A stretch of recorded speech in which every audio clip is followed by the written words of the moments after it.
And I think that pricing in that space has been really interesting too, because you can ask them what their budgets are versus you initially starting. Because I find that a lot of tech spaces, they'll ask you what you would like to price your work at.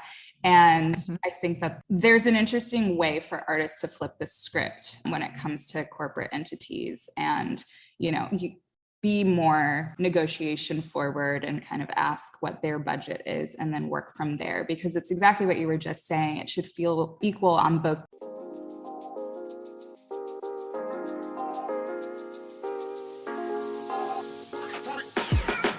Welcome to the Sunlight Podcast. In this show, we're talking about taxes, money, and careers for creative people who have a big vision for changing the world with their work. I'm your host, Hannah Cole, artist, tax pro, and the founder of Sunlight Tax. If you're an artist, designer, or creative entrepreneur who wants to grow your business sustainably, manage your taxes, and build a stash of fuck you money so you can control your own time and have a bigger impact with your work, you are in the right place.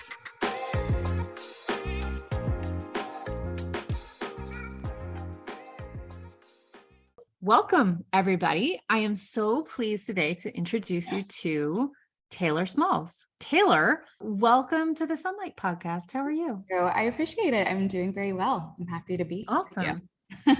So Taylor, you are an artist and designer working in the Bay Area. Will you tell us about your work and what you do? Yeah, absolutely. So I am still a designer, but more former architectural designer. I've been in architecture for about 7.5 years. And as of late, I've fully transitioned into painting full time. I've been painting for about 11 years. And yeah, so currently I've always made very large scale female portraiture. I'm a palette knife painter, and my work centers around women of color, making really bold portraits of women, and just taking up a lot of space on canvas with these women. I love it. And there's a lot of color in them. They're very bold and big. Yes. Yeah, exactly. Very cool. Yeah. So I would love to start. You wrote me an email and you mentioned taking the leap. And so I would love that as a place to start. Yeah. Talk to me about what you were going through, what you were thinking about, and what you did. Yeah. Okay. So that really, that's been something I think my previous employers thought was going to happen many, many years ago. And I basically always had this equal love for both architecture and the built environment, creating spaces, designing, interior design, all of that. And it's been totally balanced by my art practice as well. And architecture, as you know, because I know your father's an architect, is creative for about 3 months. And then it becomes very, very, very technical on any project, and is a lot of, client management, and, it's kind of a lot of bureaucracy, honestly. And so I've always really leaned really hard into my painting practice, because that was the avenue in which I could actually still remain creative and have autonomy with my creative path. So ostensibly, like when we had to go back into office after, the pandemic started to slow, I realized I need to be making a lot more. And I fell in love with being at home and being in my studio and being able to paint during lunch and paint immediately after I turned off my computer at, 6:00. And that space, the creative space, my painting practice was really what was fulfilling me most at that time. And so I decided, at that point, I had already been doing Sunlight for about a year. And I felt confident enough in my organization, organizational tools that you've set up and the knowledge that I had gained from it to feel good in taking, the quote unquote leap that people say, which is doing art full time. That's so exciting. Can we dig into that a little bit? Yeah. So I'm really curious, what was it that you felt like you had to get a handle on before you took the leap? It sounds like you had this brewing for a while. Sure. Yeah. So I'm curious kind of what that ramp up phase was and what you got a hold of, and especially like on the financial and tax side before you took the leap and left your day job. So I think a lot of it came down to actually knowing what my numbers truly worked out to.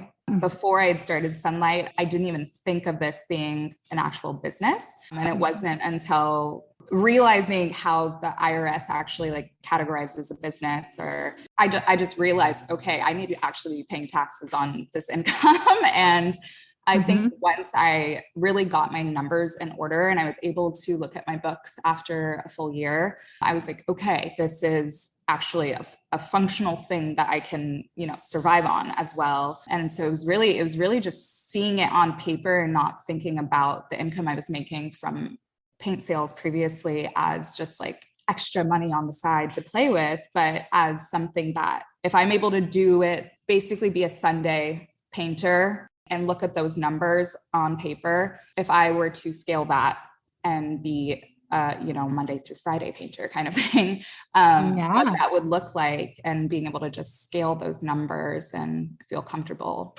doing so. Yeah, that's super exciting. Had you ever done bookkeeping before you realized that you wanted to go full time, or was that part of what you did to get ready to do it? No, I had never done it until, basically a year before I left my architectural practice, which is when I started Sunlight. I had heard you speak on, I think it was high fructose. Is that correct? It was a podcast that you had done. Hyperallergic. Yes, exactly. Yeah. And that was during the pandemic, and that triggered me to say, like, I wonder what it would look like to actually look at the expenses, what I'm putting in and what's coming out and how frequently I'm selling. And the clarity is really helpful. So awesome to hear. Tell me what you found the most helpful in the Money Bootcamp program. I'm curious. I mean, all of the talks, of course, I really appreciate those. But I think for me, I love organization. I love a spreadsheet, which doesn't really seem like it would go hand in hand with like an artist's mind. But I have probably 10 lists next to me, and I have my agenda on my wall on a whiteboard. I love a list, and I love just like being able to check things off or come back to it. So the expense document, the whole Google sheet.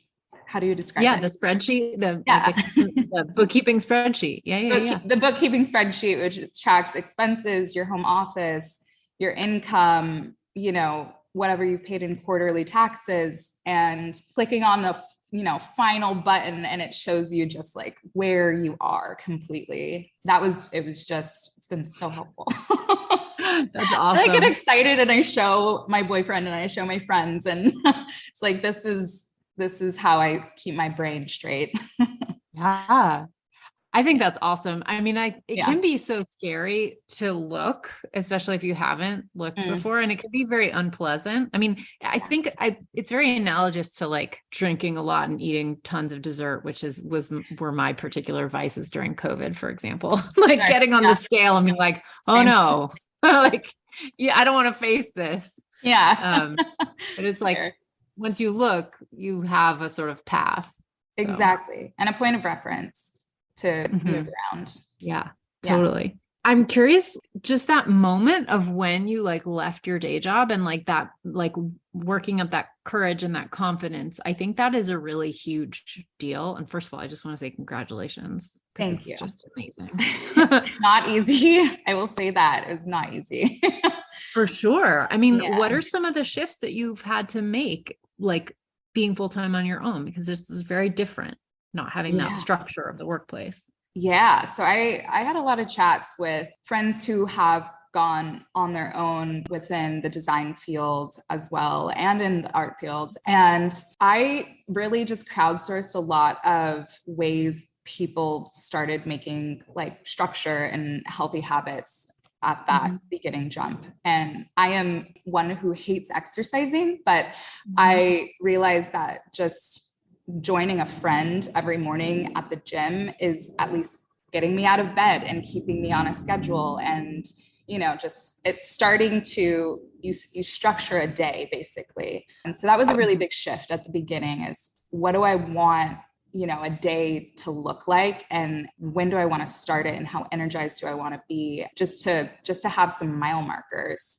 So that was a really big one. How that transition moment, and like how you what shifted when you moved to full-time, being an artist full-time, which is like a dream for a lot of people, but super scary. Well, I think what shifted is just really just trying to be as organized as possible and really make this feel like a career and not just, being a Sunday painter. And my mind really shifted to, I do half a day of bookkeeping and emails, and I wait until the light gets really good in here, which is, kind of afternoonish. And that's when I I put down all of, any kind of computer work and, errands and whatnot for my art practice. And then I paint the rest of the day.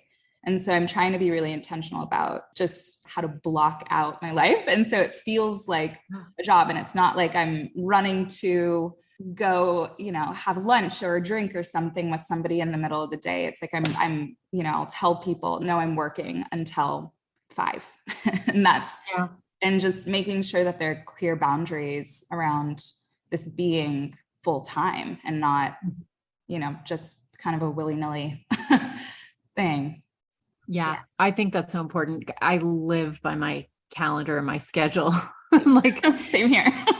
my morning walk, my routine. And it's like, if something goes off the schedule, I kind of messes me up. Oh yeah. I'm like, oh yeah. I think that we like to think of ourselves as like free spirited, no boundaries, as artists. And I actually find just that the opposite is true. My creativity thrives with structure. Same.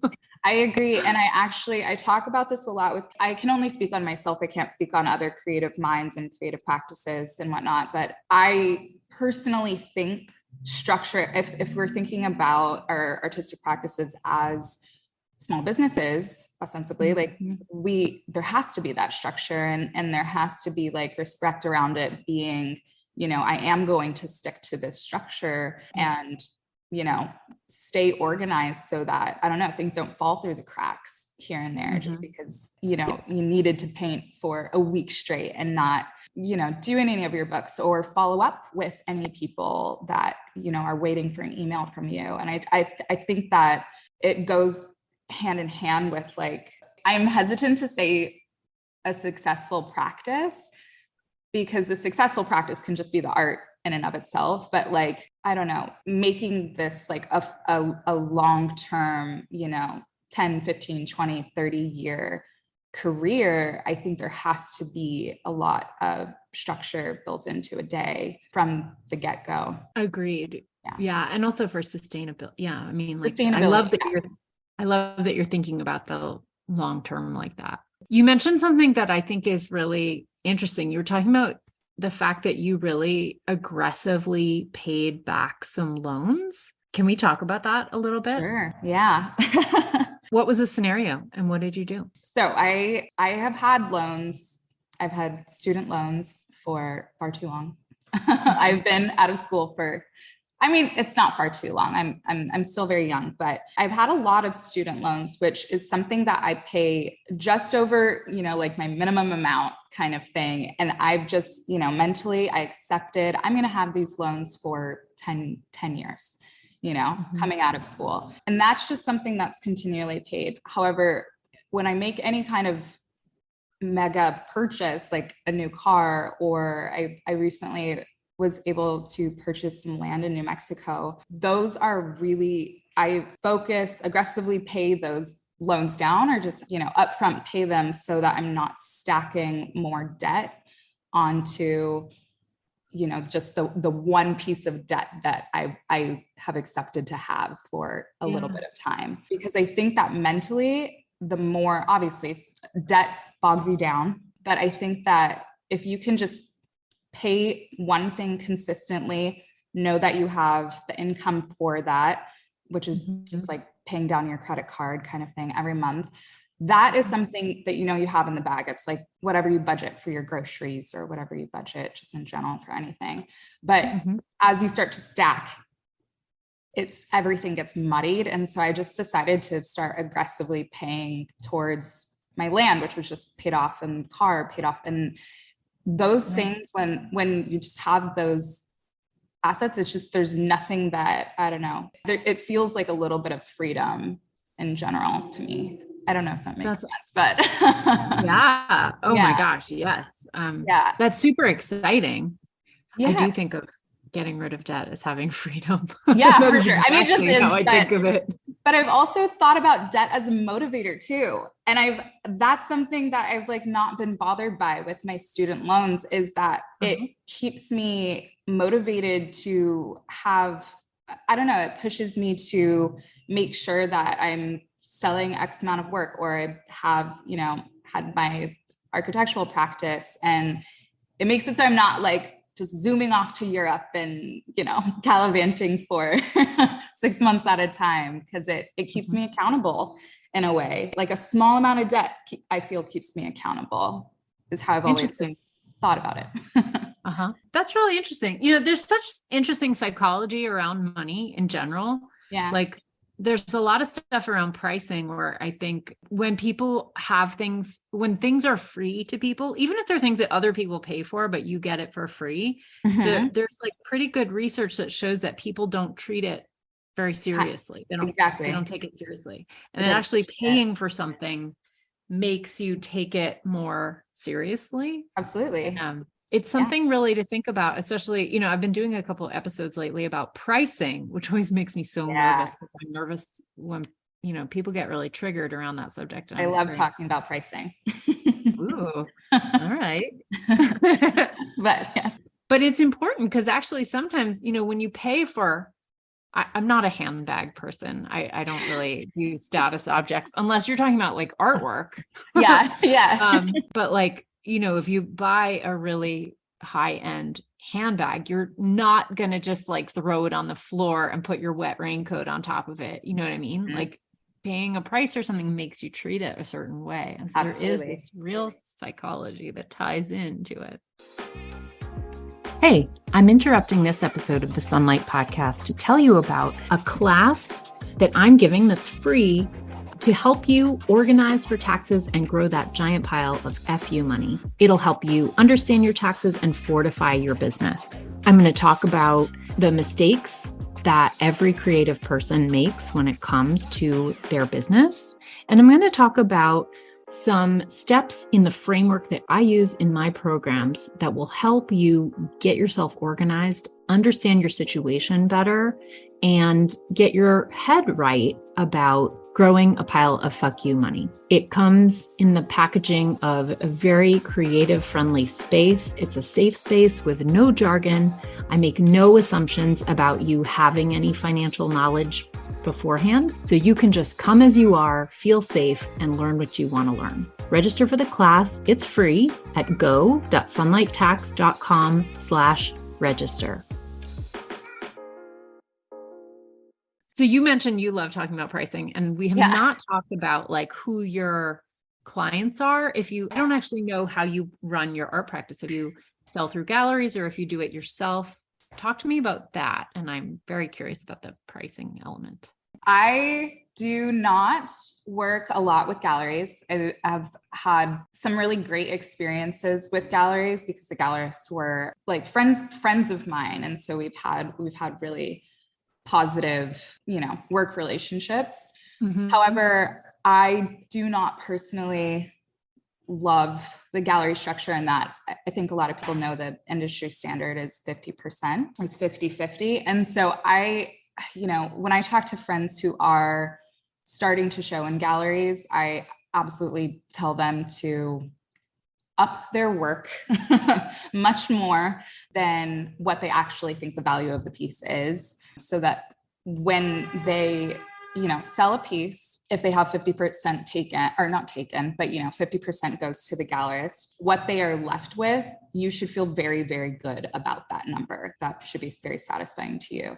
And I think that lesson was learned. I learned that lesson because I had like a little bit of an icky feeling after, many years of working with galleries actually. And I don't think anybody should ever leave, putting their work into the world and feeling lesser than. It should feel good to, sell a piece and it's going to somebody. And unfortunately, there is a monetary, tie to that. And whether we like to think about it or not, a lot of us do tie, where we are in life to where we are financially. And to have something so vulnerable go out into the world, which is your creation and a part of you, you shouldn't feel an ick when that happens if it's not compensated in the way that you believe it should be.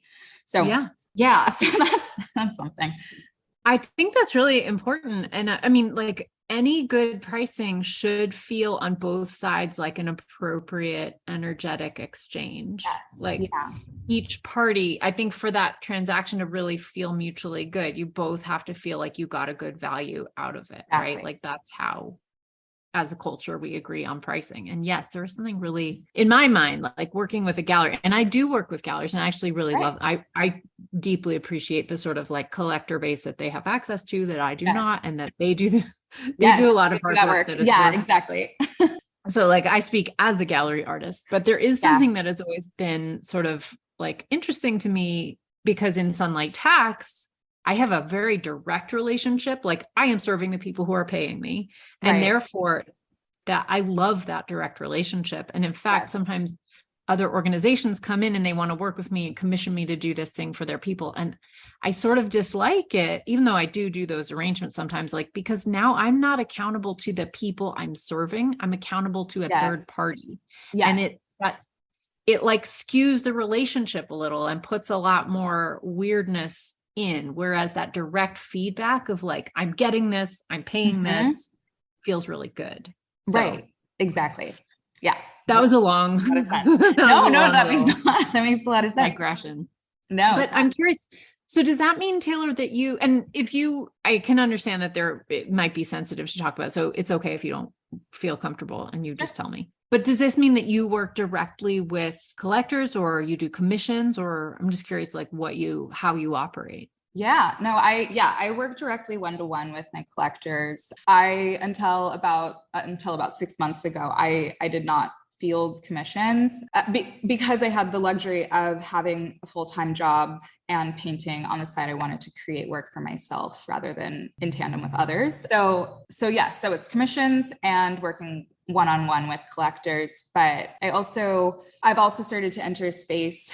About a year ago, I started to work with a large tech firm here. So I'm in the Bay, I'm in Oakland, and I started working with a large tech firm that's been a really beautiful opportunity to do some rental work with, which is a space that I think that more people should know about and start to dive into. And I'm starting to develop a program with a good friend of mine, bringing rental programs to, hospitality spaces and tech spaces, because I think that there is, that in a way is a really untapped market for artists to display their work, have it shown, work with corporate contracts and have it, just rented for a period of time and then receive the work back. And I think that pricing in that space has been really interesting too, because you can ask them what their budgets are versus you initially starting, because I find that a lot of tech spaces have, they'll ask you what you would like to price your work at.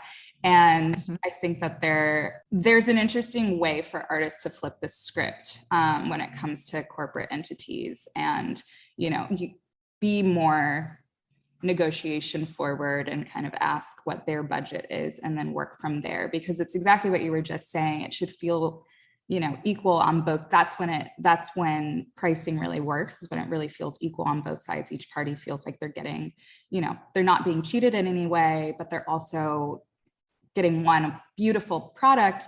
And then the other person is, fully compensated for the tier at which it's not just you're selling to your mom, you're selling to a corporation.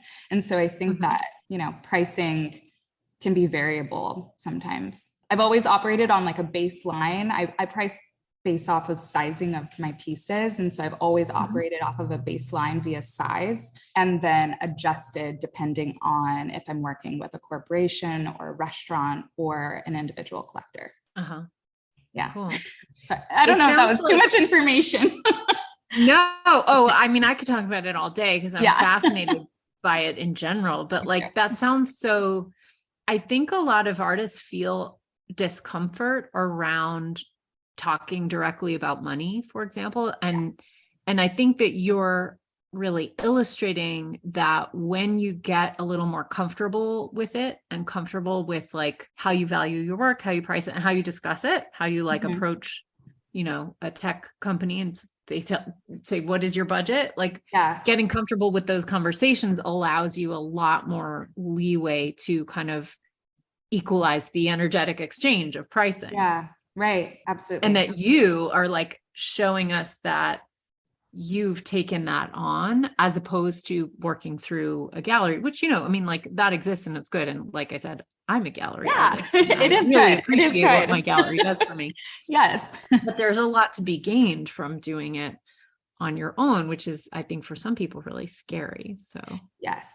I do agree. I think, how do I say that? I don't know where that comfortability came from because I don't come from a family who loves to talk about money necessarily. But I think that kind of being in the dark around money sometimes has made me really curious and just want to ask people because like, I don't want to have to like forge my own path always. I just want to be able to talk about it more. And I think that people are open to it when you ask them, and money is something that shouldn't be kept in the dark necessarily, or how to approach it, especially as an artist, because I think that historically that's kind of what fuels this like starving artist mentality, is that we're not sharing the information. And I think, it's just have to talk about it more.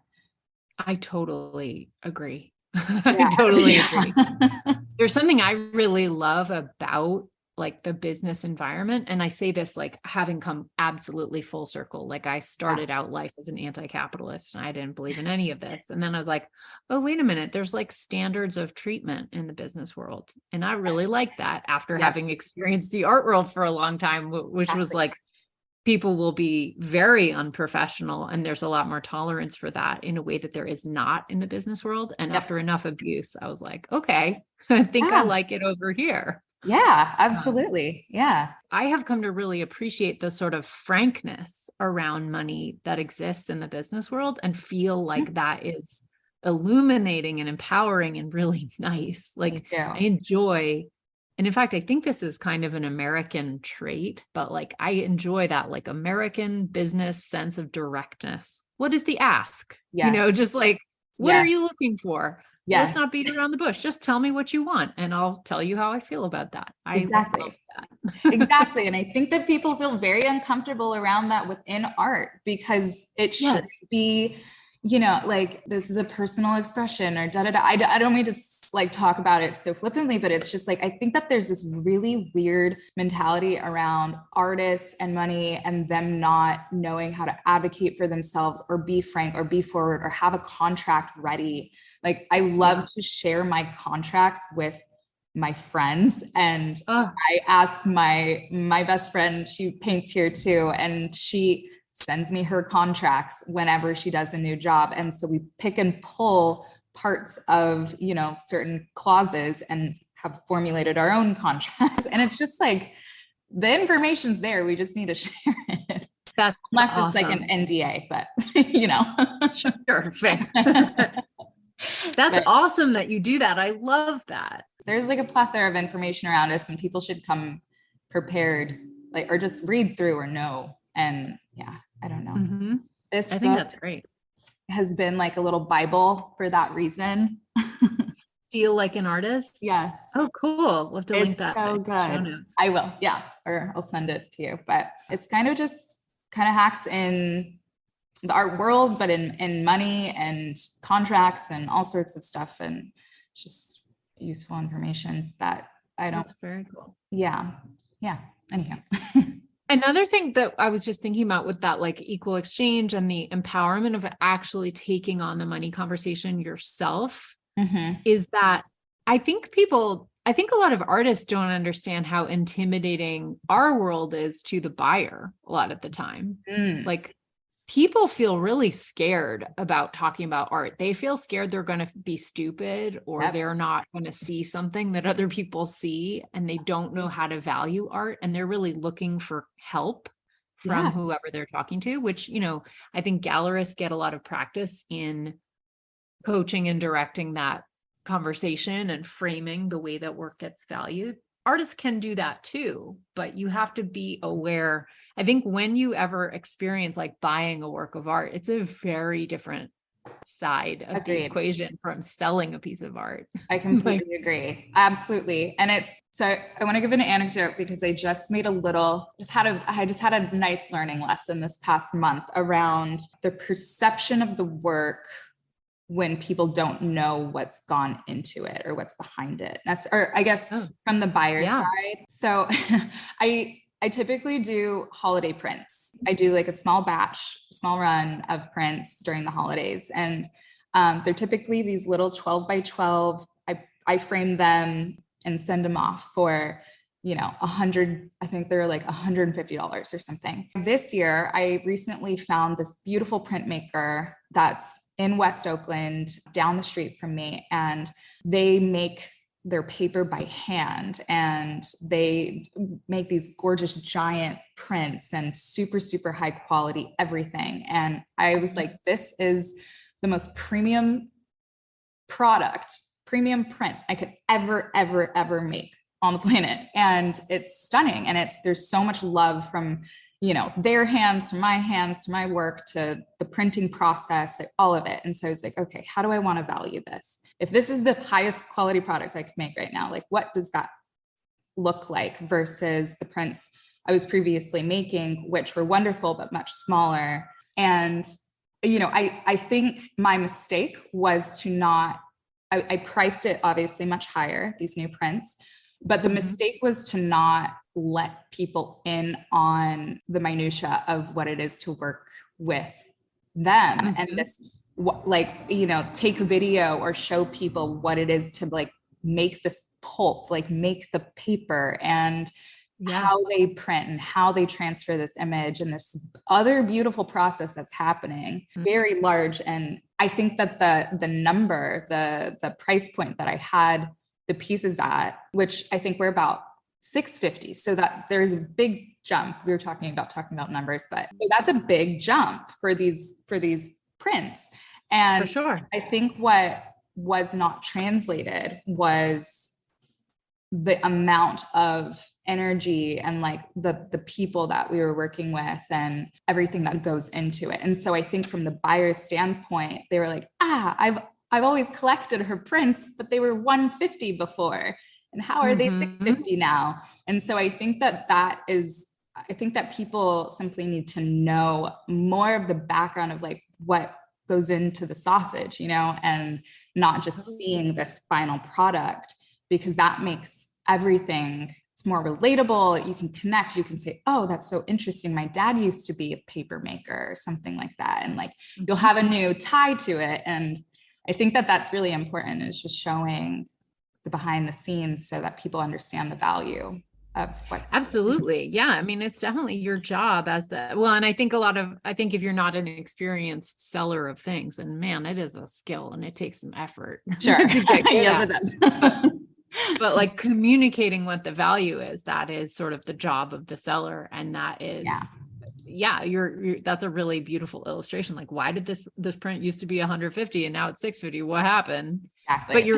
But it's very reasonable. I think it's also really important to keep in mind that like, there are real genuine reasons there, and you can explain them. And it's not, you can easily see someone feeling really triggered when somebody's like, why does it cost so much? Totally. Yes. But it's actually not personal in any way, right? Like you're working with handmade paper now. That's a, completely different animal, and you're working with a printmaker. And, you know, like you just have to, it's your job to communicate all those different factors that are exactly. Yeah, exactly. And I think it just makes it so much more satisfying from the buyer's perspective too, to understand just more of what went into something, and it justifies, you know, any number that you see. And so that you don't feel like a dumb person who doesn't know why something is so expensive, you know? Totally. Also, I think we underestimate that people love the story. Yes. Like, the person who buys the thing is going to then tell the story of the handmade paper and like exactly how you source your imagery or whatever it is, whatever. Or even, you know, a lot of times this part of the story is your story. Like, here's Taylor Smalls, here's, you know, her story is XYZ, and this is why she does it. You know, that your biography becomes a piece of the art, which is, I think, why it can feel a little personal. But yes. Yeah, exactly. That's a part of it. Awesome. Well, Taylor, I want to be respectful of your time. This is such a pleasure. Is there anything I did not ask that you want to share in this setting of people who are self-employed, thinking of taking the leap? I would say honestly, if you're in a space, anybody listening is in a space where they're considering, you know, the whole concept of taking the leap, or you are newly self-employed, just try and think ahead of this year. Try and think of what is 10 years from now and what that looks like, and the structure that you want to create from the like foundational point that you're at right now, so that you can continue to make your work. And this didn't feel like a hard thing to do. It is a hard thing inherently. Running a business is a hard thing, but you don't want your work to suffer from it. And you don't want to feel so dependent upon what you are creating. And to do that, I really do think that it's really a financial game of just getting your foundation really set. And that's just my final tidbit. I love it. I appreciate it. Yeah. I believe in that too. Definitely. Yeah. Awesome. This was so lovely, Hannah. Thank you. Yeah, Taylor, thank you so much for sharing a piece of your story. And I'm going to link to your website in the show notes so that people can find you and reach out to you if they're interested in learning more about your work. That sounds wonderful. Thanks so much for joining us today. Thank you. And I'll see you soon, I'm sure. Wonderful. All right. Bye-bye. Bye-bye. Thank you for listening. If you like the show, be sure to subscribe, leave a review. It really helps, and share it with a friend. I'm so grateful. This podcast is for education and entertainment only. Nothing in this episode should be taken as individual tax or financial advice. You can find all the tools, books, and links we reference at sunlighttax.com/podcast.